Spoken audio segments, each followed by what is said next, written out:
Hi, we're at 10,000 feet on a northeasterly aspect on Mount Glory. We're on a 40-degree slope, and there's been a 1.5, maybe size 2 avalanche that's been triggered in this area. And so we're doing a crown profile right now, taking a look at the structure. Lots of really it's really interesting in here because it's really rocky, so there's a lot more faceting going on in this area than there is in a lot of places.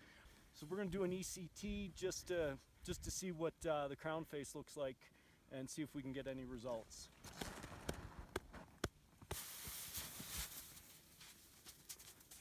So that's an ECT P5.